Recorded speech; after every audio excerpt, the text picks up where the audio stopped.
OBC समाज जिंदाबाद, OBC समाज जिंदाबाद, जिंदाबाद। मोदी जी ने जो 27% और या 27 ओबीसी के मंत्री बनाए हैं, लेकिन वो मंत्री नाम के लिए हैं, काम के लिए नहीं है। वो केवल गिनती के लिए है सरकार में। और जहाँ पे कानून बनता है और जहाँ से हमारा कानून बनेगा और आरक्षण मिलेगा, वहाँ केवल ओबीसी का कोई नहीं है। अगर होगा भी तो उनकी बात नहीं सुनी जाती है, नजरअंदाज किया जाता है। ये बात तो सही है, ओबीसी को मंदिर में घंटा बजाओ और जाके कांवड़ लाओ और जहाँ धरने हो, भीड़ इकट्ठी करनी हो, वहां पहुंचो। लेकिन अब ओबीसी जाग गया है। कौन सा काम किया ओबीसी के लिए जो खुद से बताइए हमें। देखिए, ओबीसी में पहली बार 27 मंत्री जो दिए हैं, इतिहास में पहली बार ऐसा हुआ है कि सांसद प्रधानमंत्री चुनता था, लेकिन इतिहास में पहली बार यह हुआ है कि एक प्रधानमंत्री ने सांसद को चुना है। ओबीसी की एक बड़ी बैठक हुई है दिल्ली के तालकटोरा में। ओबीसी महासभा की बड़ी बैठक हुई है। राष्ट्रीय ओबीसी महासंघ है ये। प्रधानमंत्री की तस्वीरें हैं, एकनाथ शिंदे की तस्वीरें हैं, लालू यादव की तस्वीरें हैं, शरद पवार की तस्वीरें हैं, देवेंद्र फडणवीस की भी तस्वीरें हैं। मेरे साथ दिल्ली के क्या नाम है आपका? शिव प्रसाद शाह, दिल्ली प्रदेश अध्यक्ष, राष्ट्रीय ओबीसी महासंघ। अब बीजेपी में क्या है? भाजपा के उपाध्यक्ष हूँ मैं दिल्ली के। मतलब यूथ का या प्रदेश उपाध्यक्ष? नहीं, हम लोग पूर्वांचल मोर्चा के हैं। पूर्वांचल मोर्चा के हैं। तो आप लोग ओबीसी की बैठक कर रहे हैं, मतलब क्यों ऐसा लग रहा है कि ओबीसी की अलग से बैठक होनी चाहिए? प्रधानमंत्री तो ओबीसी का है ही। देखिए, जो हमारी मांगे हैं, जनसंख्या के आधार पे जो हमारा अधिकार है उतना नहीं मिल पा रहा है। कौन नहीं जितना जो भी है, जो भी सरकार है, केंद्र में हो या स्टेट में हो, जो भी है, हम लोग जगाने के लिए हम लोग यहाँ पे मांगे तो जगह जगह हम लोग कर रहे हैं, लेकिन नहीं हमारी मांगे पूरा हो रहा है। तो हमारा अधिकार है, हम अपना स्वतंत्र अधिकार है कि हम अपनी मांग तो रख ही सकते हैं, चाहे सरकार हमारी हो या विपक्ष का हो। प्रधानमंत्री तो कह रहे हैं कि हम 27 ओबीसी मंत्री बना दिए हैं, अभी राष्ट्रपति दलित बना दिए, अभी ओबीसी का उपराष्ट्रपति बना दिए हैं। तो कोई एहसान नहीं किए हैं, वो हमारा अधिकार। देखिए कि हमारा 55% जनसंख्या है, 55% आबादी में, भारत में हमारा 55% आबादी है। आबादी के हिसाब से हमें अधिकार चाहिए। हमारा अधिकार जनसंख्या, जिस हिसाब से हमारा जनसंख्या है उस हिसाब से हमें अधिकार चाहिए। आप एक बार जनसंख्या, हम लोग हर जगह मांग करते हैं कि एक बार भारत में जनसंख्या क्यों नहीं एक बार सर्वे करा लेते हैं। सरकार ने तो कहा कि जाति जनगणना नहीं होगी। नहीं, तो वही गलत कर रहे हैं। क्या डर है? डर क्या है? अगर हमारा अधिकार ओबीसी, हम जानते हैं कि हमारी संख्या 55% है, तो हमें कॉन्फिडेंस है कि 55%। आरएसएस नहीं चाहती है ना, वो कह रही है कि इससे जातिवाद बढ़ेगा। नहीं, देखिए, अब हम किसी संगठन के बारे में हम विशेष कमेंट नहीं करेंगे। अगर जो भी कर रहा है तो वो गलत है। किसी भी समुदाय के लोग हो, हमें किसी समुदाय के ऊपर नहीं टिप्पणी करने हैं। हमें अपना 55% हमारी जनसंख्या है, हमारे जनसंख्या के आधार पे हमें हर जगह जनता की प्रतिनिधि हमें चाहिए। जनसंख्या के जब तक जनसंख्या के आधार पे हमारा प्रतिनिधि नहीं होगा, हम दबे कुचले समाज में बहुत जगह जगह लोग दबे कुचले, हमारा प्रतिनिधि नहीं है, तो हमारा काम अधूरा रह जाता है। यही समस्या है। सोचिए, ब्राह्मण समाज के लोग किसी पार्टी में हो, समाज के मुद्दों पर एकजुट रहते हैं। SC ST OBC के जो लोग हैं, उनका अपना पेट इतना बड़ा होता है, उनका अपना डर इतना बड़ा होता है कि वो समाज के मुद्दे को दरकिनार कर देते हैं। खैर, भाई साहब में कुछ तो ताकत दिख रही, कह रहे हैं कि सरकार किसी के हो, हमें अधिकार चाहिए। लेकिन सबसे बड़ा सवाल है सर कि जाति जनगणना होके भी अब क्या होगा? अब तो सरकारी कुछ बच नहीं रहा है, नौकरियां खत्म हो रही है।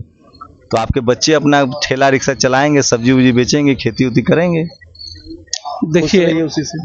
देखिए ओबीसी वो तो सरकार को डिसीजन लेना है। अगर अभी हम लोग तो जगाने के लिए सरकार को हम लोग अभी छोटा सा अरे सर, कॉलेज तमिलनाडु के अलावा और कहीं ओबीसी को रिप्रेजेंटेशन नहीं मिल रहा है। अभी राजस्थान में अशोक गहलोत ने एक भी ओबीसी को दाखिला नहीं दिया लॉ कॉलेज में। सारे कॉलेज यूनिवर्सिटी को प्राइवेट किया जा रहा है। संख्या आपकी 60% है। जब आपके बच्चे स्कूल ही नहीं जाएंगे तो भीख ही मांगेंगे, और क्या करेंगे? बिना पढ़ा लिखा आदमी क्या करेगा? हम तो तहसील तक, जिला से लेके तहसील से लेके राज्य से लेके प्रदेश तक सभी जगह जनगणना करके जनसंख्या के आधार पे हर तहसील हो या ब्लॉक हो, चाहे जिला हो, चाहे प्रदेश की बैठक हो, हर जगह भागीदारी ओबीसी समाज को मिलना चाहिए। नहीं मिलेगा तो, हाँ, पार्टी में इस पर बातचीत होती है कभी? नहीं, बैठक बातचीत चलते हैं, लेकिन अब सर्वदलीय, अब लोकसभा राज्यसभा सभी के सहमति में वो कानून बनेगा। अभी तो पार्टी में हम लोग मांग हर जगह करते हैं। क्या कहना चाह रहे थे आप? क्या नाम है? मैं डॉक्टर आनंद राठौर, दिल्ली से, राष्ट्रीय ओबीसी महासंघ के प्रवक्ता। कहना ये चाहता हूँ कि जैसे आपने कहा कि मोदी जी आपके ओबीसी से आते हैं, ओबीसी से आते हैं, लेकिन इनके पीछे संघ का हाथ है जो इनको नजरअंदाज कर रहा है। तो बना तो रहे, मुख्यमंत्री बना दिए भाई, 3-4 अब ओबीसी, शिवराज भी ओबीसी हैं। और अभी सुनिए तो बीजेपी शासित राज्यों में सब जगह आप लोग को कानून लॉ कॉलेज में दाखिला मिल रहा है ओबीसी का, कांग्रेस वाले नहीं दे रहे हैं। अभी ऐसा कुछ नहीं है। मोदी जी ने जो 27% और या 27 ओबीसी के मंत्री बनाए हैं, लेकिन वो मंत्री नाम के लिए हैं, काम के लिए नहीं है। वो केवल गिनती के लिए है सरकार में। और जहां पे कानून बनता है और जहां से हमारा कानून बनेगा और आरक्षण मिलेगा, वहां केवल ओबीसी का कोई नहीं है। अगर होगा भी तो उनकी बात नहीं सुनी जाती है, नजरअंदाज किया जाता है। कॉलेज के प्रोफेसर ठेला रिक्शा चलाइए, कहाँ पढ़ाई लिखाई के चक्कर में पड़े। देखिए मोदी जी के इधर कॉलेज के प्रोफेसर को देखिए आप, इसमें आप अभी देख लिए यूनिवर्सिटी में कितने आपके ओबीसी के प्रोफेसर हैं, आपको एक भी नजर नहीं आया। कारण यही है कि पूरे हिंदुस्तान में ब्राह्मण समाज है। किसी भी पार्टी हो, पंडित सभी में घुस जाते हैं, वो बड़ी बड़ी सीटें अपनी ले लेते हैं, तुम्हें लॉलीपॉप। मोदी जी तो ओबीसी के लिए ओबीसी हैं, ओबीसी के लिए है, वो बात ठीक है, मोदी जी कर रहे हैं। लेकिन कारण ये है कि मोदी जी वहां तक डर रहे हैं कि हमारी सरकार ना गिर जाए, इसलिए उनके चक्कर में अभी पड़े हुए पंडित। ओबीसी के सबसे एससी एसटी ओबीसी के सांसद सबसे ज्यादा, सरकार कैसे गिर जाए? लेकिन उनको पता होना चाहिए इस हिंदुस्तान में सबसे बड़ी संख्या ओबीसी की है। अगर जो ओबीसी है ना, खेती करे, मजदूरी करे, सब्जी बेचे, ठेला बेचे, पढ़ाई लिखाई कीजिएगा आप लोग को मुसलमान टाइट रखना है, दलितों पर हमला करना है, ये सब काम कौन करेगा? हाँ, ये बात तो सही है। ओबीसी को मंदिर में घंटा बजाओ और जाके कांवड़ लाओ और जहाँ धरने हो, भीड़ इकट्ठी करनी हो, वहां पहुंचो। लेकिन अब ओबीसी जाग गया है। जहां तक है, मंदिर भी तो बन गया, वो अच्छी बात है, लेकिन ओबीसी जाग गया है। जिसकी जितनी कॉलेज जरूरी है कि मंदिर जरूरी है, जिसकी जितनी भागीदारी उसकी उतनी हिस्सेदारी। तो माननीय कांसीराम साहब ये कहते थे, लेकिन अब ये ओबीसी जमीन पर उतर गया है पूरे हिंदुस्तान में। इसी तरीके से आंदोलन अब बढ़ेंगे। देख जी, जागरूकता आई है, जागरूकता आ रही है समाज में। समाज बिल्कुल जाग उठा है। अभी तो हम लोग तो ये सिर्फ कार्यकर्ता का हम लोग बैठक बुलाए हैं तालकटोरा स्टेडियम में। हमारा एक एक कार्यकर्ता यहाँ पे इतनी बड़ी संख्या में कि एक एक कार्यकर्ता हजारों की संख्या में ला सकते हैं। अभी तो हम लोग एक संगठन की हम लोग अपना बैठक किए हैं, जो एक कार्यकर्ता लोग अपना कितना ओबीसी को मंदिर चाहिए, कितना को चाहिए राम मंदिर, नौकरी चाहिए, ये बताइए, हाथ उठाइए ना। मंदिर कितने लोग? सारे ओबीसी को नौकरी चाहिए, अपना अधिकार चाहिए।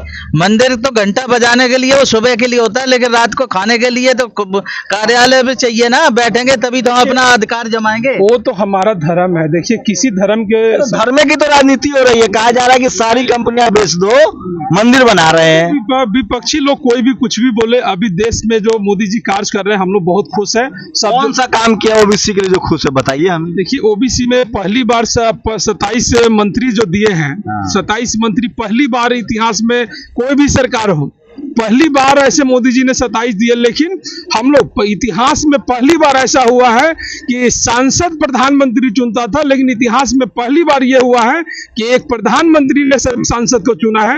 मोदी जी के नाम पे सारे के सारे सांसद, जैसे जो भी है, सारे सांसद मोदी जी के नाम पे बने हैं। सारा दुनिया मोदी जी को वोट किए है। मोदी जी को हम लोग बहुत फैन है, मोदी जी को बहुत लाइक करते हैं। तो फिर तो ओबीसी को वोट देना चाहिए मोदी को, है? बताइए। देखिए, मोदी जी को अगर हमारी मांगे मानेंगे तो वोट दिया जाएगा। क्या मांगे? मांगेंगे जनगणना तो मना कर दिया सरकार ने। ये भी कह दिया कि राज्य भी नहीं करवा सकता। करना पड़ेगा, नहीं तो हम लोग सड़क से लेके रोड तक उतरने में टाइम नहीं लगेगा। हम लोग चैलेंज कर रहे हैं, दिल्ली की हर सड़कें जाम कर देंगे। हमारा अधिकार, अभी तो हम लोग सिर्फ ये सिस्टम को फॉलो कर रहे हैं, नहीं तो हम लोग को रोड पे भी उतरना पड़ेगा, तो हम लोग उतरेंगे। सोचिए, इस देश में कांग्रेस ने लंबे समय तक राज किया और जातिगत जनगणना का मसला हो, जातिगत अधिकार का मसला हो, उसको नहीं दिया, अंधेरे में रखा। कांसीराम साहब आते हैं, बीपी मंडल साहब का रिपोर्ट लागू होता है। 7 अगस्त को बीपी सिंह मंडल कमीशन आयोग की रिपोर्ट लागू करते हैं। उसके बाद अभी जो सरकार चल रही है प्रधानमंत्री नरेंद्र मोदी की, मैं ईमानदारी से कह रहा हूँ, इस देश में जाति की समझ मोदी से ज्यादा किसी को नहीं है। वो जाति का भी कार्ड खेल रहे हैं, वो धर्म का भी कार्ड खेल रहे हैं। देखना है कि फिलहाल ये तो तय है कि सरकारी संपत्तियां खत्म होगी तो आरक्षण तो नहीं रहेगा। College, university, media, judiciary, bureaucracy में ओबीसी का रिप्रेजेंटेशन बहुत कम है। लेकिन वोट के लिहाज से ओबीसी कम्युनिटी बहुत ज़्यादा संख्या में है। अगर उसकी जागरूकता बनी रहे तो पार्टी कोई भी हो उसको मजबूर होना पड़ेगा और ओबीसी के हक अधिकार उसे देने पड़ेंगे। लेकिन फिलहाल दिख रहा है कि ओबीसी समाज जो है वो जातियों में बटा हुआ है और धार्मिक वजह से भी बीजेपी को वोट तो कर रहा है, लेकिन अपने राजनीतिक और सामाजिक अधिकारों के लिए सचेत नहीं है। लेकिन इस तरह की बैठकों से उम्मीद जगती है। लेकिन सोचिए, जिसके पास न टीवी है न अखबार है, वो समाज अब बोल भी रहा है। बहुत लेट से उनको आरक्षण मिला है, बहुत लेट से मंडल कमीशन लागू हुआ।